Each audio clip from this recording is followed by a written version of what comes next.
নমস্কার, সবাইকে সুস্বাগতম জানাই আমাদের 4th এপিসোডে বিনিয়োগের পথে ইউথের সাথে। হ্যাঁ, আমরা 4th এপিসোডে আজকে আলোচনা করতে চলেছি যে কোম্পানিকে কিভাবে অ্যানালাইসিস করা যায়। এই কোম্পানি অ্যানালাইসিস কিন্তু আমাদের একদম নিচ অ্যানালাইসিস হওয়া উচিত, অর্থাৎ একদম to the point, deep of the C ঢুকে অ্যানালাইসিস করা উচিত এবং আমরা অবশ্যই শিখবো। তার আগে খাতা পেন নিয়ে বসে পড়ো এবং শিখবো আমরা কোম্পানি কীভাবে অ্যানালাইসিস করা যায়। হ্যাঁ, কোম্পানি অ্যানালাইসিস করতে গেলে আমাদেরকে বেসিক্যালি কী জানতে হবে? আগে ইকোনমিক অ্যানালাইসিস, সেক্টর অ্যানালাইসিস।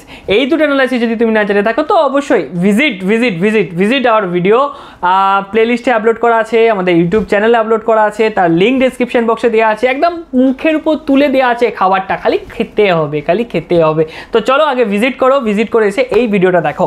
তো এই ভিডিওতে আমরা আলোচনা করছি কি কোম্পানি অ্যানালাইসিসকে নিয়ে। তো keep patience and watch the full video. Company analysis করতে গেলে আমাদেরকে আগে বেসিক্যালি জানতে হবে যে কোম্পানিটা যে সেক্টরে আছে সেই সেক্টরটা গ্রোথ আছে কিনা।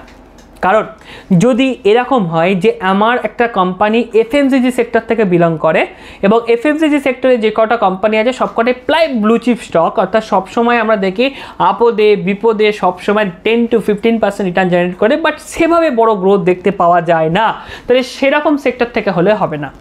আবার কোম্পানি অ্যানালাইসিস করার আগে এটা সেক্টরটা দেখতে হবে যে এই কোম্পানিটা যে সেক্টর থেকে বিলং করে সেই সেক্টর যেন আবার হাই বিটা সেক্টর না হয়। হাই বিটা সেক্টর কি? অর্থাৎ যে সেক্টরে ভলাটিলিটি আপস ডাউন অলওয়েজ লেগেই রয়েছে।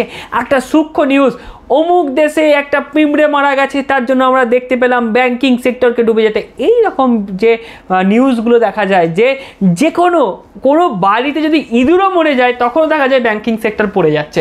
তাই ব্যাংকিং সেক্টরকে ছেড়ে আমাদেরকে অ্যানালাইসিস করতে হবে।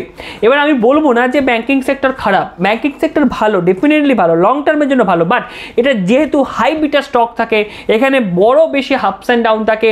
সামান্য কিছু একটা নিউজ এলে সেখানে ব্যাংকিং সেক্টরকে ডাউন ট্রেন্ডে দেখতে পাওয়া যায়। তাই ব্যাংকিং সেক্টর থেকে একটু শর্ট টার্ম ট্রেডিংয়ের জন্য এড়িয়ে যেতে হবে। আর যদি আমরা মাল্টিমেগা স্টক বের করতে চাই তার ক্ষেত্রেও আমাদেরকে এড়িয়ে যেতে হবে। বিষয়টা হচ্ছে তাহলে আমাদেরকে কোন সেক্টরটা ধরতে হবে? আমাদেরকে সেই সেক্টরটাই ধরতে হবে যে সেক্টরটার উপরে গভর্নমেন্ট ফোকাস করছে, যে সেক্টরের উপরে এফআইআই ফোকাস করছে, যে সেক্টরটার উপরে যারা ডিআইআই তারা ফোকাস করছে, যে সেক্টরটার উপরে আমাদের সমস্ত অ্যানালিস্ট ফোকাস করছে। তাহলে বলবেন দাদা আমি তো শুনেছিলাম এরা ধরা খাওয়ানোর জন্য শুধুমাত্র সেক্টরকে নিয়ে ভিডিও বানায়, আপনি বলছেন এই সেক্টরটাকে ধরতে? না, বিষয়টা হচ্ছে আমি বলেছি অ্যানালিস্টদের কোম্পানি অ্যানালাইসিস পড়া কখনোই উচিত নয়। অর্থাৎ বড় বড় ব্রোকার হাউসগুলো যে কোম্পানি অ্যানালাইসিস যে রিসার্চ বের করে আমি এতে ট্রাস্ট করি না। আমি ট্রাস্ট কোনটার উপরে করি? আমি ট্রাস্ট করি সেক্টর অ্যানালাইসিসের উপরে। আমি ট্রাস্ট কোনটার উপরে করি? ট্রাস্ট করি আমি ইকোনমিক অ্যানালাইসিসের উপরে। তাই ইকোনমিক অ্যানালাইসিস এবং সেক্টর অ্যানালাইসিস করার পরে আমাকে কোম্পানিটাকে খুঁজতে হবে এবং কোম্পানিটাকে খুঁজে নেওয়ার পরে প্রথম যে কাজ সেটা হলো কোম্পানির ব্যবসাটাকে বোঝা। যে কোম্পানির ব্যবসার মধ্যে একটা আলাদা ইন্ডিভিজুয়াল মোড থাকে সেই কোম্পানির গ্রোথ থেকে কেউ আটকাতে পারে না। রিপিট, যে কোম্পানির মধ্যে একটা ইন্ডিভিজুয়াল আলাদা মোড থাকে সেই কোম্পানির গ্রোথ থেকে কেউ আটকাতে পারে না। এটা লিখে রেখে দাও। মোড মিন্স কি? মোড মিন্স আমার কাছে একটা আলাদা রকম শিল্ড আছে, আমার আলাদা রকম একটা পেহচান আছে, যেই পেহচানটা আমাকে সবাই ইউথ ট্রেডার বলে জানে। তেমনই তোমাদের কাছে যদি আলাদা রকম মোড থাকে, একটা পেহচান থাকে যেটা বাকিদের থেকে সবাইকে আলাদা করবে, সেই জিনিসটা যদি সেই কোম্পানির ক্ষেত্র থেকে থাকে ডেফিনেটলি সেই কোম্পানিটা কখনো কোনো অন্য কোম্পানি দ্বারা মানে প্রেসারাইজ হবে না। ঠিক, এবং এই কথাটা শুধু আমি বলছি সেটা না, এই কথাটা যারা বড় বড় বিনিয়োগকারী তাদের বিনিয়োগের যে টিপস, সেই টিপসের মধ্যে বলে থাকে সেই কোম্পানিতে বিনিয়োগ করা উচিত যে কোম্পানির মধ্যে আলাদা মোট থাকে। মোট অর্থাৎ তার কাছে একটা এক্সট্রা ঢাল আছে যে ঢালটা যুদ্ধ করার জন্য সাহায্য করবে। এবার আসি নেক্সট জিনিসটা কি দেখতে হবে? সেটা হলো যে আমি মিড ক্যাপের জন্য যাচ্ছি না আমি স্মল ক্যাপে যাচ্ছি না মাইক্রো ক্যাপে যাচ্ছি। আমি মনে করি একটা বড় ফান্ডামেন্টাল যুক্ত ভালো শেয়ারকে কিনতে গেলে তার গ্রোথটা কম হবে, স্টেবল গ্রোথ হবে, কিন্তু গ্রোথটা অনেক কম হবে বড় স্টকে। কিন্তু সেই জায়গায় মাঝারি ছোট যদি কোম্পানিতে আমরা আসি তাহলে আমাদের গ্রোথটা অনেকটা বেশি হবে, স্টেবিলিটি হয়তো কম হবে তুলনামূলকভাবে, কিন্তু গ্রোথটা বেশি থাকবে। এবং স্টেবিলিটি থাকবে যদি কোম্পানির আলাদা মোড থাকে। আবারও সেই কথায়, কোম্পানি যদি আলাদা মোড থাকে ডেফিনেটলি স্টেবিলিটি থাকবে। এবার কোম্পানি যখন আমরা ফাইন্ড আউট করে ফেললাম, তখন আমাদেরকে দেখতে হবে সেই কোম্পানির মার্কেট ক্যাপ যত চলছে, সেই কোম্পানির এন্টারপ্রাইজ ভ্যালুর তুলনায় কতটা বেশি আছে না কম আছে। যদি দেখা যায় কোম্পানির মার্কেট ক্যাপ এন্টারপ্রাইজ ভ্যালুর থেকে বেশি আছে, তাহলে দেখা যাবে কোম্পানি কিন্তু ভালো, অর্থাৎ তার কাছে কিন্তু সেভাবে ডেট নেই, হাতে ক্যাশ পড়ে আছে। যদি দেখা যায় এন্টারপ্রাইজ ভ্যালু বেড়ে গেছে কোম্পানির মার্কেট ক্যাপের তুলনায়, তাহলে দেখা যাবে যে কোম্পানির হাতে কিন্তু অনেকটা ডেট রয়েছে, যেটা কিন্তু কোম্পানিকে নেগেটিভলি ইম্প্যাক্ট করে। এবং এই কোম্পানির ডেট রয়েছে কিনা বা ডেটটা কতটা আমাদের পোর্টফোলিওকে এফেক্ট করবে, সেটা আমরা কিভাবে বুঝবো দাদা? বুঝবো ঠিক এইভাবে, যখন আমরা চেক করব ডেট টু ইকুইটি রেশিও। আবার debt to equity ratio, debt to equity ratio যেটা আমাদেরকে কি বলে, যে প্রতিটি ইকুইটিতে কতটা ডেট নিয়ে রেখে দিয়েছে কোম্পানি। এই ডেট টু ইকুইটি রেশিও যখন একের অধিক চলে যায়, তখনই কিন্তু কোম্পানির কিন্তু আস্তে আস্তে দুরবস্থা চালু হতে থাকে। এরকম বহু কোম্পানি এমনও থাকবে, আপনারা দেখতে পাবেন ব্যাংকিং সংস্থাতে, যাদের ডেট টু ইকুইটি রেশিও 5-এর উপরে। তা বলে কি ব্যাংক ডুবে যাবে? ডেফিনেটলি না। ব্যাংকের কাজই হলো অন্য ব্যাংক থেকে ধার করে নিয়ে এসে আপনাকে চেপকানো, অন্য ব্যাংক থেকে ধার করে নিয়ে এসে আপনাকে চেপকানো। তো এই সময় কিন্তু debt to equity ratio definitely বেশি থাকবে ব্যাংকের।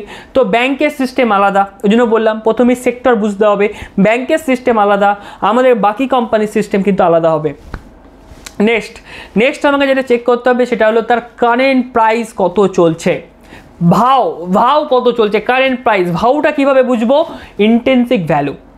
ইন্টেন্সিক ভ্যালুর যদি উপরে ট্রেড করে, তখন ভাববেন যে ইন্টেন্সিক ভ্যালু কথার অর্থ হলো এমআরপি, কোনো একটা স্টকের এমআরপি, ম্যাক্সিমাম রিটেল প্রাইস, এর উপরে যদি চলে তার মানে সে প্রিমিয়াম নিয়ে চলছে, অর্থাৎ কোম্পানিটা এক্সট্রা প্রিমিয়াম পে করতে হচ্ছে আমার সেই কোম্পানিটাকে কিনতে যাওয়ার জন্য, কারণ তার প্রতি ডিম্যান্ড মানুষের বেশি ছিল, বেড়ে গেছে, তাই আমাকে এক্সট্রা প্রিমিয়াম পে করতে হচ্ছে।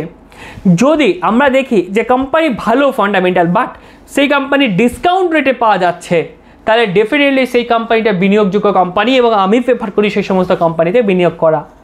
শুধু কি এটাই বুঝবো যে ইন্টেন্সিক ভ্যালুর নিচে থাকলে আমাদের কিনতে হবে? না, আমাদেরকে স্টক পি কেও দেখতে হবে। পি কথার অর্থ হলো প্রাইস টু আর্নিং রেশিও।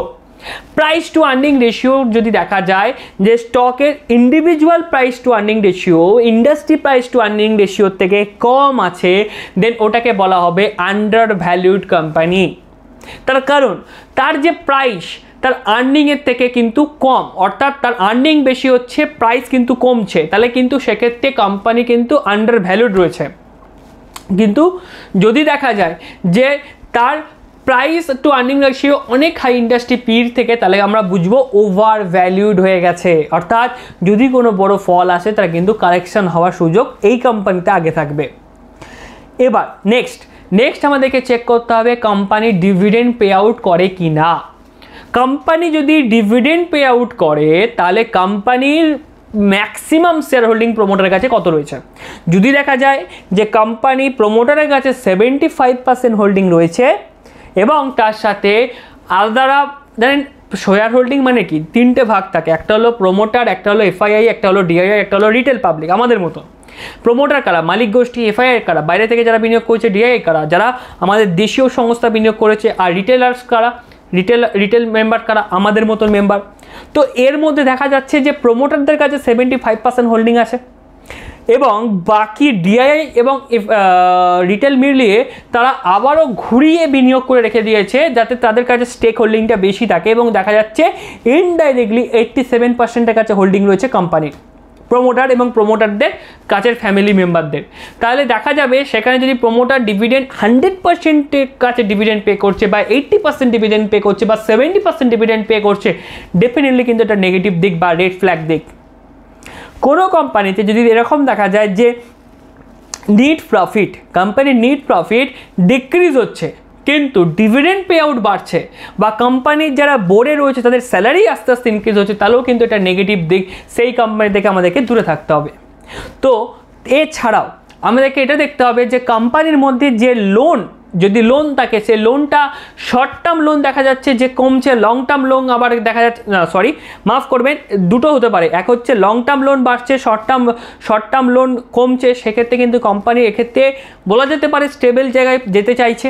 আর যদি এরকম দেখা যায় যে কোম্পানির যে লং টার্ম লোন, সেই লং টার্ম লোনের ইন্টারেস্ট পে করছে শর্ট টার্ম লোন নিয়ে, তার মানে ভাববেন কোম্পানি কিন্তু অলরেডি ডেট ট্র্যাপ যেটাকে বলা হয়, debt trap is a death trap, তো ডেথ ট্র্যাপে কিন্তু অলরেডি পড়ে গেছে, অর্থাৎ মৃত্যুর দিকে আগিয়ে চলেছে। তো এইরকম কিছু কিছু জিনিস রয়েছে, যে জিনিসগুলো বা যে রেশিওগুলো আমরা যদি চেক করি, যেগুলো নিয়ে কথা বললাম, তাহলে আমরা দেখতে পাবো, বুঝতে পারবো যে কোম্পানি কিন্তু ডেফিনেটলি প্রফিটেবল হতে পারে বা কতটা রিস্ক আছে না নেই।